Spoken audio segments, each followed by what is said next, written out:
tonight, I get a physics issue in Tuscany. No. Okay, I survived that. I also die in a corner. And the TUATARA. How good is it? Hello and welcome back to Asphalt Legends Unite. Today we're starting off and ending with the SSC TUATARA, because this car has been getting quite a lot of attention these days. It goes fast. It kind of dies in the corner, but it still goes fast. And it's coming back in an Unleashed event very soon. So a lot of people are wondering how fast it is actually around the tracks and whether they should go for it or not in the upcoming event with their tokens. So I decided to make a review video on the SSC TUATARA, and here's what happened. In about 1 full year's time, better cars usually get released and the older cars usually get outdated, and TUATARA wasn't outdated, at least on that specific variant. It was actually still king, faster than the F5, and we all know how fast the F5 is.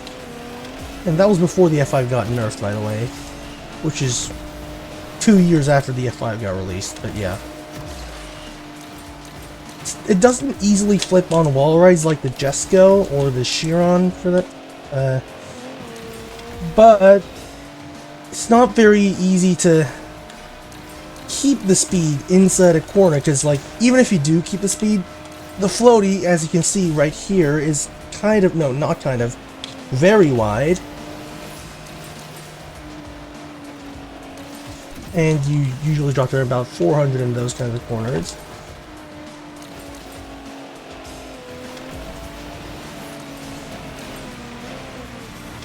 I can't catch up to the Absolute. I'm just gonna hope I can catch up to the Vel.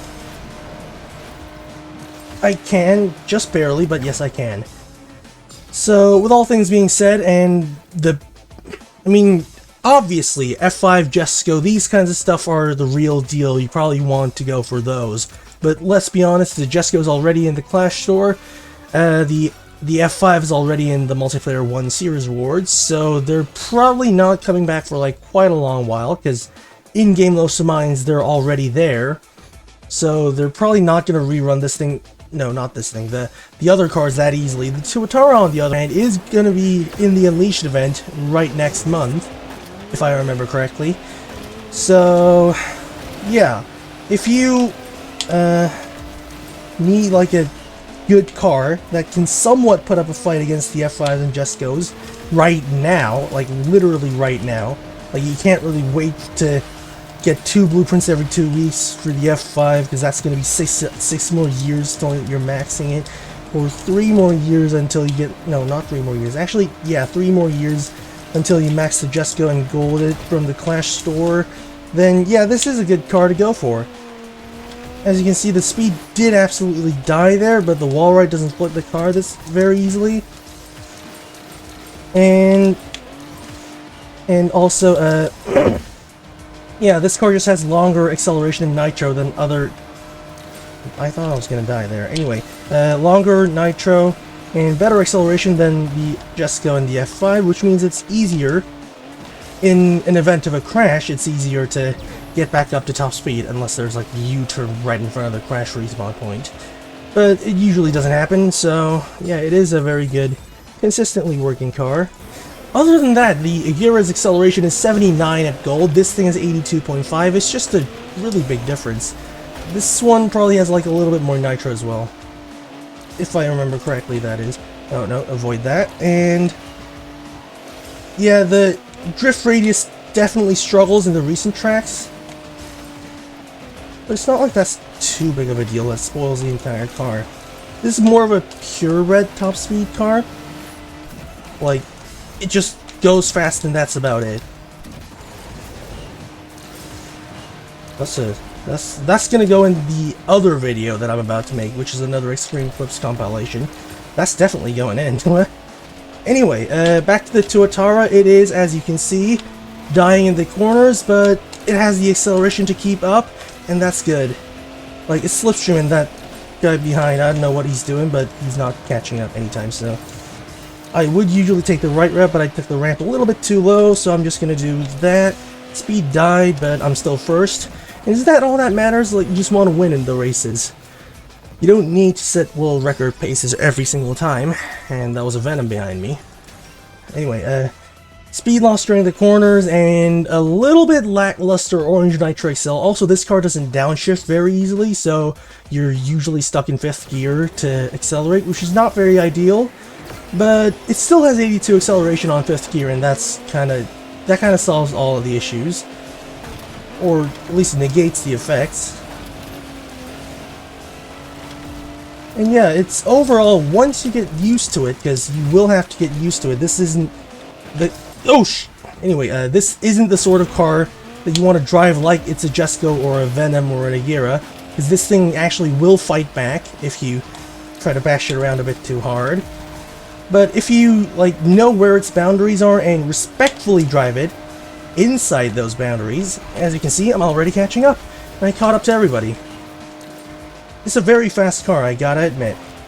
And also the somewhat lackluster float sometimes helps it in this case, because like in other cars like the LVN, you just kind of drag along the entire outside wall of a corner because the drift radius is too wide and the float speed is too high in comparison, so the car won't lose speed even when you want it to, but this one doesn't do that. Also, although another tendency that I forgot to point out is that this thing is a little bit heavy. Like, no, I mean, obviously its cornering is heavy, but I'm not talking about that. Even the weight itself of the car is probably quite high, because the 360s on this thing is a little bit off. Like, when you 360 off of a ramp, it doesn't really spin quickly enough to catch it on time. You don't get a perfect catch every time. Instead, you kind of get, like, overspins and stuff like that quite often. But if you know how to manage that as well, then this really is one of the deadliest cars on sale today. Actually, probably the most deadly car on sale today, because nothing else is on sale.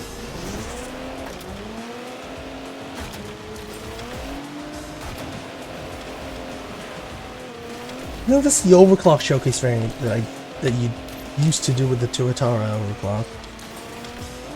Yeah, as you can see, not a very good cornerer, but that nitro really helps. No. Okay, I survived that. What? Okay. So yeah, it's not like the most stable car either, but it is more stable than the other cars, let's be honest, because if I did that in an F5, I would have actually died way earlier. Because, I mean, shorter nitro by like 15 points, no, 17 points shorter nitro on the F5, and it's also a little bit more fragile and sensitive. This car's a little bit more of a, what's this? I mean, it does behave like a brick, and it probably is for most of you. But it can float if you, like, know the track's layout perfectly well. And, like, you can actually pull off some... What the heck is that? What the heck is that behavior? Anyway, yeah. You can drive this thing and expect to win, well, a lot of races, actually.